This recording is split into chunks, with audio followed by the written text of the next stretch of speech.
Alright everyone out there in Banjo land, Mike Heading here. I've got a little banjo mini lesson for you today. We're going to get into metronome basics. So I've got my metronome here. This is a huge topic, so building good timing is a really big topic, and it's absolutely critical to improving your banjo playing. You might have heard of the 3 T's of banjo playing: tone, taste, and timing. So having good timing is absolutely critical to improving your banjo playing. It's also one of those things that's instantly going to make all your songs sound better if you can play with better timing. So again, this is a really big topic, and we're going to get into it slowly. For this lesson, we're specifically going to talk about starting with 4 clicks, and then playing a click on each beat and practicing playing along with that. And then we're going to work on basically playing in cut time. So we're going to have only 2 clicks per measure. So which would basically be the equivalent of the bluegrass bass, playing on the 1 and the 3, and then we're going to work on playing along with that metronome. And what that is going to do is going to help us build our internal sense of timing, so eventually we can play without a metronome. Alright, I'm going to break it all down. Here's an intro lesson on metronome basics. Alright, let's start breaking down this lesson to working with a metronome. So I've just got a standard, pretty basic metronome here, just a tuner / metronome. And you can really pick any metronome you want. What I recommend is that you have one that can change the amount of beats played. So this one can play 2 beats, 3 beats, 4 beats, and then you can change the tempo. So we're going to start with 4 beats per measure, because that's a standard 4/4, and I'm going to set it just at 80 beats a minute. So 4/4 and 80 beats a minute. That's what I'm going to start at. So first, what I want you to work on is just counting along. 1, 2, 3, 4. 1, 2, 3, 4. So when we're playing with 4 clicks, we have a beat on every click.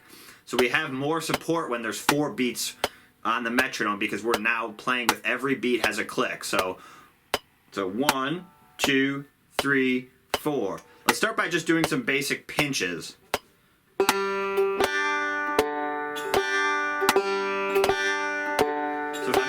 Correctly, every pinch and note should be on a click.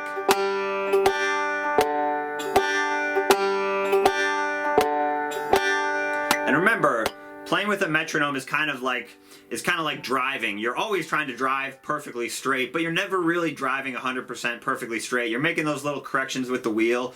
So I think that's the same thing you want to think about with your metronome is, if you feel yourself getting a little bit ahead, then slow down a little bit. If you feel yourself getting a little bit behind, speed up a little bit. The goal is to just get back on the beat. It's not always to stay perfect. That's kind of an unrealistic goal. So what we want to do is just work on, if we feel ourselves getting a little bit ahead, just slow down, or if we feel ourselves getting a little bit behind, speed back up. The goal is to just make that little correction with the wheel, like I said, with driving. So that's what we're going to do here. So let's try it again with pinches. Here we go.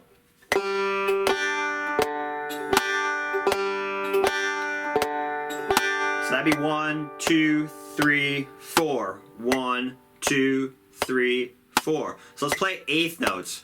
1 and 2 and 3 and 4 and 1 and 2. Let's do like the alternating thumb roll. T-I-T-M would be a good one.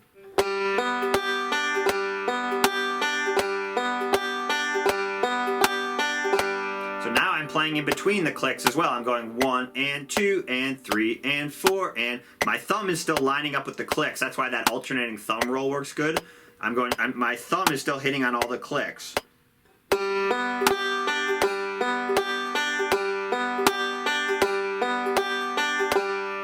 can try going back to pinches too.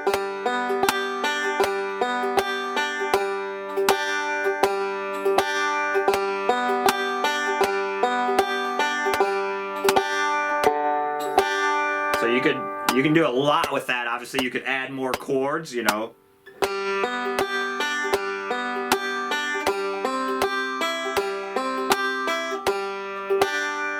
just trying to stay with the clicks.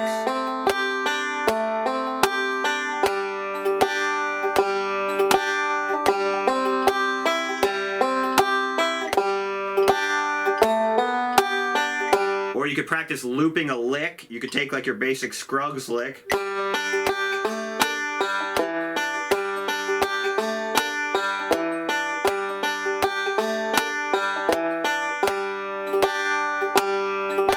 Just trying to feel that timing. 1 and 2 and 3 and 4, and you know, practice counting it out. My motto is if you can count it, you can probably play it. So practice counting it out. The other thing you can do with practicing with a metronome is, so we were practicing playing on the downbeats, 1, 2, 3, 4. We could also use the metronome to play on the and, so we could go 1. So now I'm playing on the offbeat. 1 and 2 and 3 and 4 and 1 and 2 and 3 and 4 and. So you can practice playing on the downbeat or the offbeat. That's where the metronome's helpful. It gives you that downbeat so you can start feeling how to play on the offbeat. So you can do scales, you can do rolls, you can do licks, you know, you can practice your scales. You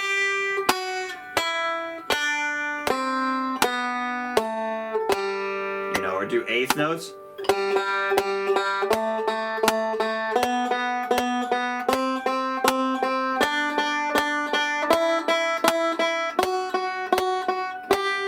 We're just practicing trying to stay along with the click. Let's speed it up a little bit. Let's speed it up. I'm going to go up. I went up about 3 clicks. That brought it up to 92 so you can hear it.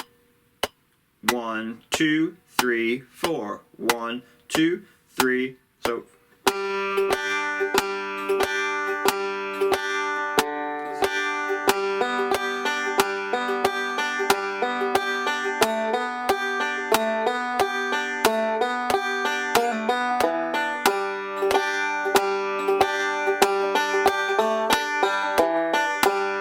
Again, if you're doing it right, you should be hitting, a lot of times your thumb will be lining up with those clicks. 3, 4, 1. You know, so you can really practice anything with a metro. A lot of times I might just play around with different notes to, again, I'm just trying to keep a beat. I'm not even really worried about what I'm doing. I'm just trying to play along with the metronome and build my internal sense of time. So that's the real goal of practicing with a metronome. You're not going to be playing with a metronome in a jam session or with a band. So again, the goal is not to become dependent on the metronome, but the goal is to use the metronome to help you build your internal sense of time, okay? So that was playing with 4 beats. So we had the metronome set on 4, so we were having 1 click per beat. 1, 2, 3, 4.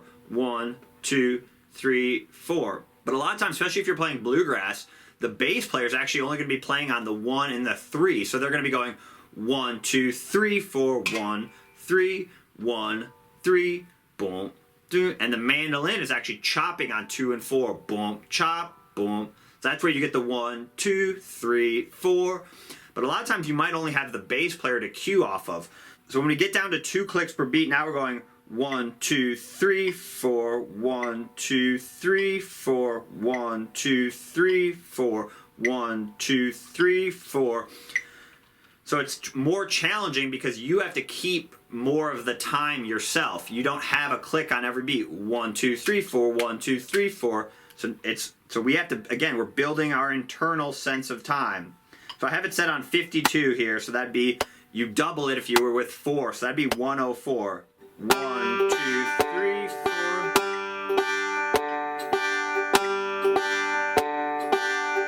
Let's try eighth notes.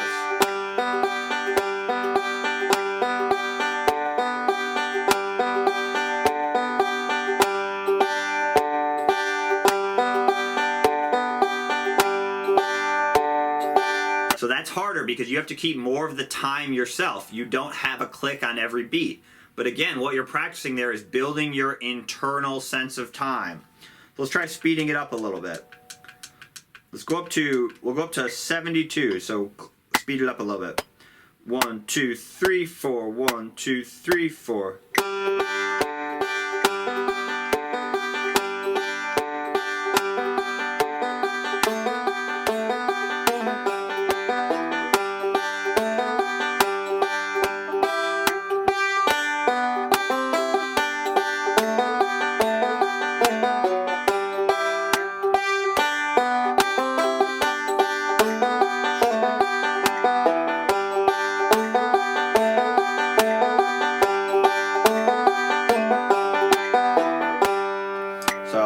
Practice along. The other thing I'd recommend is keep kind of a journal of where you're at with your time on the metronome. So maybe say, you know, you could write the date on this day I was at 70 beats a minute or 80 beats a minute or whatever it is, because what I found with speed is that over time your perception will change as you get better.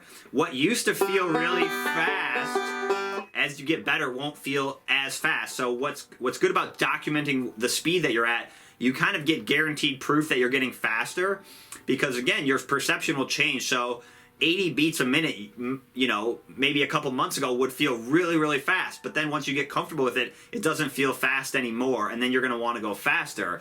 So by having that journaled of, on this date I was playing at 80 beats a minute, you have kind of proof that you're getting faster. It also gives you a benchmark of where you're at with your speed, so you can practice speeding it up, and you know about the max tempo that you can play at. So this is a really big topic, and we're going to dive deeper into it over time, but just start with playing with the metronome on every beat, and then see if you can play with just 2 clicks, so every other beat. And that'll help you build your internal sense of time. You could also try 3 beats, which would put you in 3/4. 1, 2, 3, 1. You know, that's really good for building your waltz time. But you can't really get too much practice playing with a metronome. It's going to be one of those things that you're always going to be developing, trying to improve your sense of timing. Like I said, you're always going to be trying to drive a little bit straighter, but just work on making those adjustments. And even if you can't get back on the beat, the first step is hearing that you're off. The second step is getting back on. But even if you hear you're off the beat and you can't get back on, that's still progress, because the worst would be not hearing if you're on or off the beat at all. So again, even if you can't get perfectly on the beat yet, just practice hearing whether you're on the beat or off the beat. All right, hopefully that helps you out. All right, good luck.